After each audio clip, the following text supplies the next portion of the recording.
নমস্কার বন্ধুরা, আপনাদের সবাইকে স্বাগত আমার চ্যানেলে।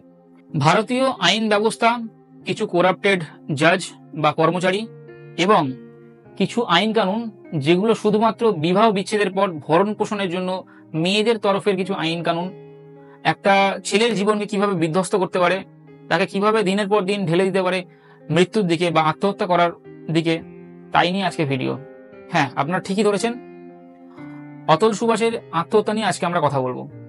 অতুল সুভাষ মূলত ব্যাঙ্গালোরের একটি আইটি সেক্টরে সফটওয়্যার ইঞ্জিনিয়ারে কাজ করতেন। তিনি মূলত ছিলেন এআই ফিল্ডে তিনি কাজ করতেন।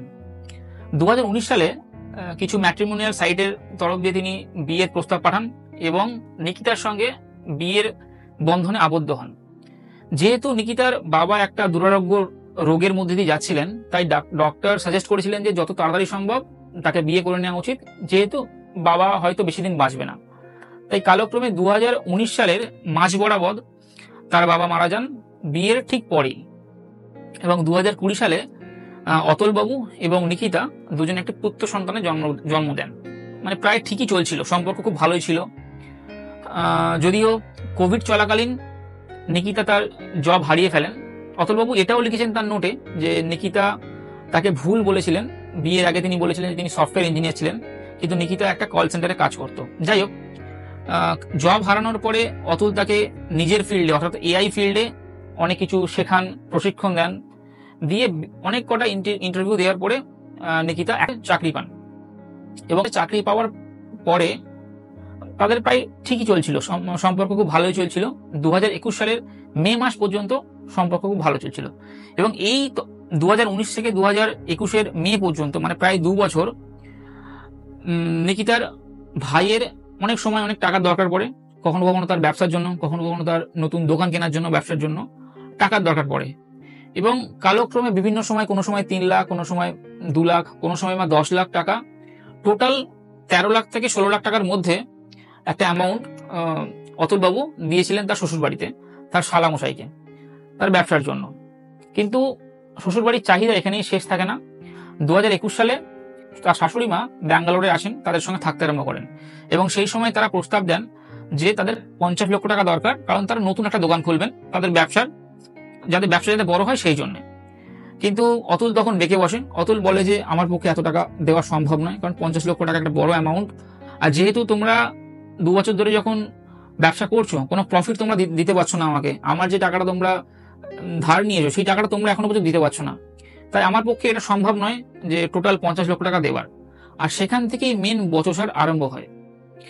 তখন অতুল বারবার ধরে বলতে থাকে যে আমার থেকে যেই টাকাটা নিয়েছো তোমরা সেই টাকাটা আমাকে ফেরত দাও, ব্যাস, আমি আর কিছু চাই না। এইভাবে অতুলের যেটা ডিমান্ড, অতুলের যেটা অতুল দিয়েছিল সেটাই বারবার ধরে চাইতে থাকে। তখন নিকিতা এটাই বলে যে আমার যে স্যালারি আছে সেখান থেকে তুমি নেগোশিয়েট করে নাও, আমার যে ইনভেস্টমেন্ট যেগুলো আছে ওখান থেকে তুমি নেগোশিয়েট করে নাও। তা এইভাবে নেগোসিয়েশন চলতে থাকে, কিছু টাকা ইনস্টলমেন্টে টাকা অতুলকে দিতে থাকে। নিকিতা এবং তার মা ডিসাইড করে তারা তাদের পুত্র সন্তানটিকে নিয়ে তারা চলে যাবে জনপুরে অর্থাৎ ইউপিতে, এবং সেখানেই তারা বসবাস করবে। তারা অতুলকে জানায় এই সমস্ত কথা। অতুল ফ্লাইট টিকিট এবং গাড়ি মানে ক্যাব ট্যাব সমস্ত কিছু বুক করে দেয়। এটা হয়েছিল সম্ভবত 2021 সালের কোনো একটা সময়, হয়তো মে মাসের কিংবা মে মাসের পরে। পরবর্তীকালে তার অতুলবাবু শাশুড়ি এবং ওয়াইফ নিকিতা এবং তার পুত্র সন্তান 3 জনে মিলে থাকতে আরম্ভ করেন জনপুরে। থাকতে থাকতে 2022 সাল নাগাদ কোনো প্ররোচনা বা নিজেদের বুদ্ধি ভ্রম, যাই হোক কোনো একটা কারণে তারা অতুলবাবুর প্রতি কেস করে দেন। টোটাল 9টি ধারায় তারা কেস করেন, বিভিন্ন রকম ধারায় তারা কেস করেন, যেমন 302, 377, 498A, 323, 406, 504, 506, পন অ্যাক্ট 3/4, 156/3, আইপিসি ধারাতে, এরকম অনেক ধারাতে তারা কেস করেন। এবং কেস চলাকালীন প্রায় 120 বার অতুলবাবু এবং তার ফ্যামিলিকে ডাকা হয় কোর্টে, যার মধ্যে 40 বার অতুলবাবু নিজে প্রেজেন্ট ছিলেন।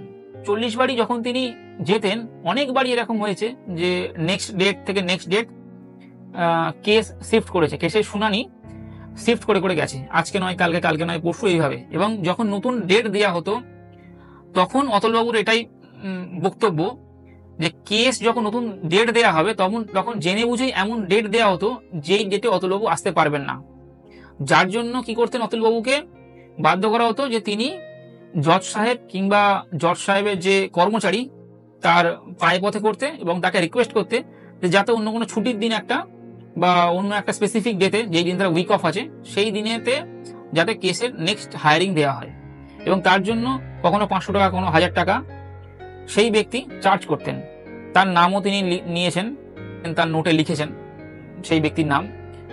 এবং এই কেস চলাকালীন যিনি জাজ ছিলেন তিনি এটা অফারও করেন অতুলবাবুকে যে তুমি যদি 5 লক্ষ টাকা আমাকে দাও তাহলে তোমার যে কেসটা আমি লোয়ার ডিভিশন কোর্টে খারিজ করে দেবো এবং তুমি হাইয়ার ডিভিশন কোর্টে মানে হাইকোর্টে তুমি যেতে পারো। কিন্তু অতুলবাবু বলেন যে আমার কাছে সমস্ত যে প্রুফ আছে যে আমি কোনো খারাপ কাজ করিনি, আমি শাস্তি পাওয়ার যোগ্য নই, আমি কোনো কিছু এমন কিছু করিনি যার জন্য আমি শাস্তি পাবো, তাহলে আমি আপনাকে কেন টাকাটা দেবো। যখন এই প্রশ্ন করেন তখন উল্টো দিক থেকে জজের উত্তর আসে, ঠিক আছে দেখো তুমি কি করতে পারো। এই পর্যন্ত হয়ে যায় এবং কেস চলতেই থাকে। কেসের প্রেসারে তিনি নাজেহাল হয়ে যান এবং কেস চলাকালীন বিভিন্ন সময় বিভিন্নভাবে কথোপকথন হতো। অনেক সময় যিনি জাজ তিনি অতুলবাবুর প্রতি হেসেও ফেলতেন, অতুলবাবুর দিকে হেসে ফেলতেন মজার ছলে।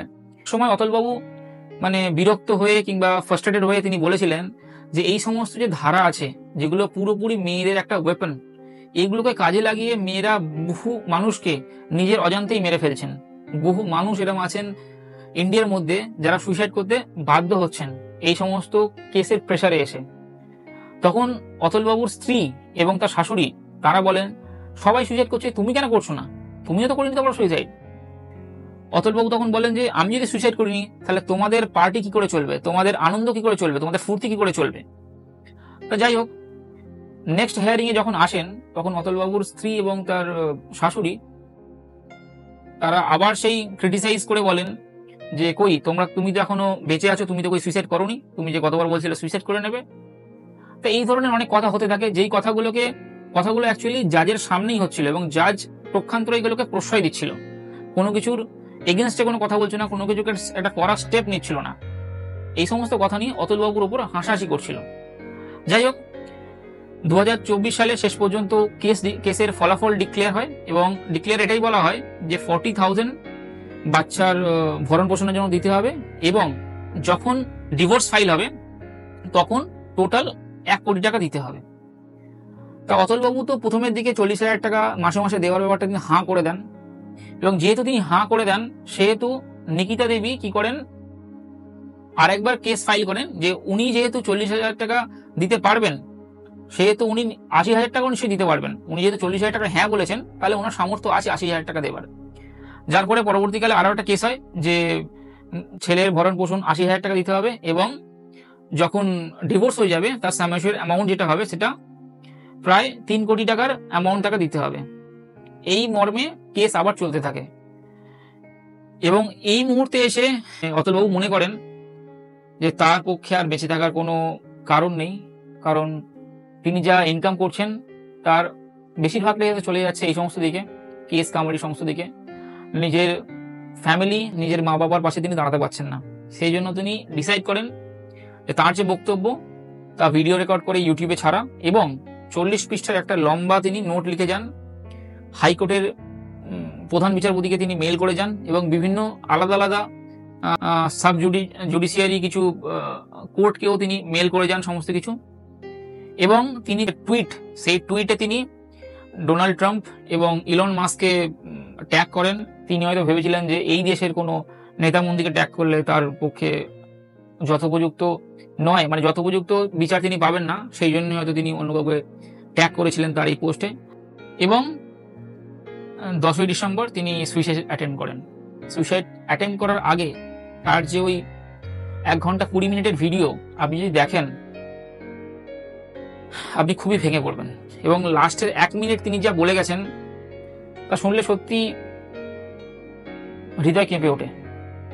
তিনি এটা বলেছেন যে এই সময় যখন আমার মা বাবার পাশে দাঁড়ানো উচিত তখন আমি আমার মা বাবার পাশ থেকে সরে যাচ্ছি।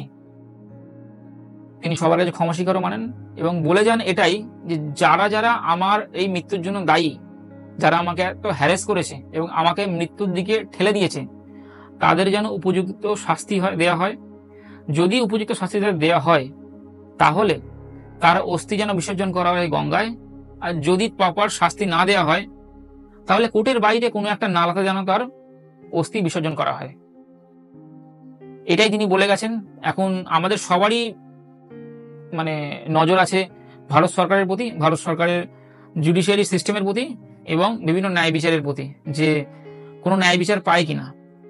কিন্তু এখানেই আসছে আমার একটা পয়েন্ট। আমি সোশ্যাল মিডিয়ায় দেখেছি একটা, এই যে ঘটনাটা ঘটে গেছে, এই ঘটনায় অবশ্যই নিকিতা যে মহিলা তিনি দায়ী এবং তার নিজের ফ্যামিলি তারাও দায়ী। তার মানে এই নয় যে বহু এমন মহিলা আছে যারা পণের জন্য মানে নিপীড়িত হচ্ছেন কিংবা শ্বশুর বাড়িতে বিভিন্ন কারণে আজও হেনস্থা হচ্ছেন। কিছু কিছু সমীক্ষায় এটাও বলেছে যে ভারতবর্ষে এখনো পর্যন্ত প্রায় 8,000-এর ওপর মহিলা প্রতি বছর কোনো না ভাবে আক্রান্ত হন এই সমস্ত পণ কিংবা শ্বশুর বাড়িতে বিভিন্ন কারণের প্রতি, এবং অনেকে তার মধ্যে বেশিরভাগ মহিলা সুইসাইড অ্যাটেম্প করেন। কিন্তু পয়েন্ট আমাদের এটা না। আমাদের পয়েন্ট হচ্ছে যে মহিলা বা যে পুরুষ যিনি এই চক্রব্যূহের মধ্যে পড়ে গেছেন তাকে সঠিক বিচার দেওয়া, সঠিক জুডিশিয়ারি সিস্টেমে তাকে মধ্য দিয়ে যাওয়া। এবং আরও একটা পয়েন্ট হচ্ছে আমাদের জুডিশিয়ারি সিস্টেমে যদি কোনো মহিলা বা কোনো লোক কারোর প্রতি কোনো অ্যালিগেশন আনে যে এই মানুষটি আমাকে হেনস্থা করেছে, এই লোকটি আমাকে হেনস্থা করেছে বা এই মহিলাটি আমাকে হেনস্থা করেছে, যদি প্রমাণ না হয় যে সেই মহিলা কিছু করেননি, তিনি যদি খারিজ হয়ে যান, তাহলে যিনি কেস করেছেন তার উপর খুব মিনিমাম একটা সাজা দেওয়া হয়। হয়তো অনেক ক্ষেত্রে সাজা দেওয়াই হয় না। সেহেতু যিনি কেস করছেন, অপরজনকে তিনি তো হ্যারাস করছেন, তাকে কি শাস্তি দেওয়া হলো? তাকে এমন কোনো মানে উদাহরণস্বরূপ কোনো দৃষ্টান্তমূলক শাস্তি দেওয়া হোক যাতে সেই সমস্ত কাজ অন্য কেউ না করতে পারে। যাতে অতল বাবুর মতন বহু এমন মানুষ আছেন যারা আজও পর্যন্ত সুইসাইড অ্যাটেম্প করতে পারছেন না নিজের পরিবারের জন্য, কিন্তু প্রত্যেক দিন তারা মরে যাচ্ছেন, প্রত্যেক দিন তারা নিজের কাছে নিজে মরছেন। এই সমস্ত মানুষগুলোকে যাতে উপযুক্ত ন্যায় বিচার দেওয়া হয় সেই দিকে আমাদের নজর দিতে হবে। আমাদের নজর দিতে হবে যাতে করাপশন রোখা যায়, যাতে সমস্ত ক্ষেত্রে, শুধুমাত্র জুডিশিয়ারি সিস্টেমেই বলবো না, সমস্ত আধিকারিক দপ্তরগুলোতে সমস্ত আইন কানুন বিশেষজ্ঞ যারা আছেন, যারা সরকারি দপ্তরে যে সমস্ত কর্মরত যে সমস্ত মানুষজন আছেন, তারাও যাতে 50-60 টাকা থেকে আরম্ভ করে 100 টাকা, 500 টাকা, 1000 টাকার ঘুষ যাতে না নেন সেই দিকেও নজর দেওয়া উচিত, আমার এটা মনে হয়। কিন্তু আপনারা যদি সত্যি সত্যি এই কাহিনীটাকে এটাকে একটা নেক্সট লেভেলে নিয়ে যেতে চান, তো সবাই একসঙ্গে হ্যাশট্যাগ করুন জাস্টিস ফর অতুল সুভাষ। সবাই লিখুন যাতে মিনিমামটুকু জাস্টিস তিনি পান, তা উপযুক্ত দোষী তারা যাতে শাস্তি পায় এবং অতুল সুভাষের আত্মা যাতে শান্তি পায়, এটাই আমরা চাই। এই ধরনের ঘটনা যাতে নেক্সট টাইম কখনো না ঘটে সেটাই আমরা আশা করব, আর আশা করে আজকের ভিডিও শেষ করব।